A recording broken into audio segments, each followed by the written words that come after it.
அனைத்து உரிமை குரல் நண்பர்களுக்கும் வணக்கம். ஒரே இரவுல நாம் தமிழ் கட்சியுடைய வளர்ச்சியை கண்டு அதிர்ந்து போன ஊடகங்கள் இது குறித்த இந்த வீடியோல முழுமையாக பார்க்க போறோம். வாங்க பார்க்கலாம்.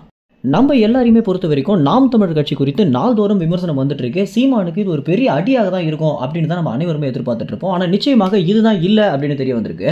சீமானுடைய வளர்ச்சி பார்த்தீங்கன்னா கிட்டத்தட்ட 20 மடங்கு அதிகமாக வளர்ந்திருக்கு. அதுவும் கடந்த 4 மாதங்களில் வளர்ந்திருக்கு அப்படின்றத நம்ம அனைவருமே ஆச்சரியப்படக்கூடிய விஷயமாகவே இருக்கு.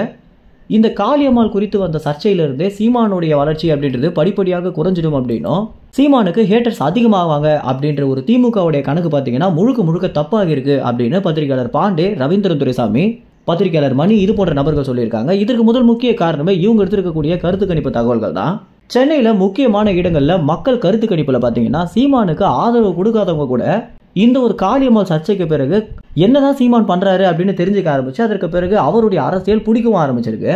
இந்த மாதிரியான விஷயங்கள் சீமானுக்கு ஆதாயம் சேர்த்திருக்கு அப்படின்றத நம்ம அனைவருமே ஆச்சரியப்படக்கூடிய விஷயமாகவே இருக்கு. இந்த ஒரு விஷயத்த தொலைக்காட்சிகள் எப்படி கருத்து கணிப்பு தகவல்களாக வெளியிடுறது அப்படின்னும், ஏன்னா திமுக நிர்வாகம் பார்த்தீங்கன்னா தமிழ்நாட்டில் முக்கியமான ஊடகங்களுக்கு கொடுத்துருக்கக்கூடிய முதல் முக்கிய வேலையே என்ன அப்படின்னா நாம் தமிழ் கட்சி குறித்த விமர்சனங்களை மட்டும்தான் செய்தியாக போடணும் அப்படின்றது தான். இந்த ஒரு விஷயத்தை தாண்டி சீமானுடைய வளர்ச்சி குறித்து ஒரு இடத்துல பேசிட்டா கூட அந்த ஒரு குறிப்பிட்ட தொலைக்காட்சி தமிழ்நாட்டில் இருக்கவே முடியாது அப்படின்னு ஒரு பயத்தை தான் பார்த்தீங்கன்னா திமுகவுடைய நிர்வாகம் உருவாக்கி வச்சிருக்காங்க இந்த தொலைக்காட்சிகளுக்கு.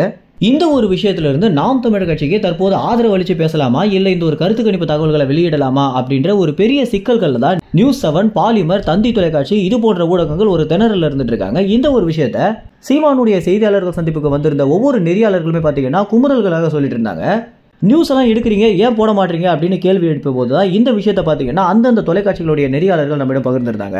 மேலும் இந்த ஒரு தகவல் குறித்து என்ன நினைக்கிறீங்க அப்படின்ற உங்க கருத்துக்களை கமெண்ட்ஸ்ல தெரிவிங்க. நன்றி, வணக்கம்.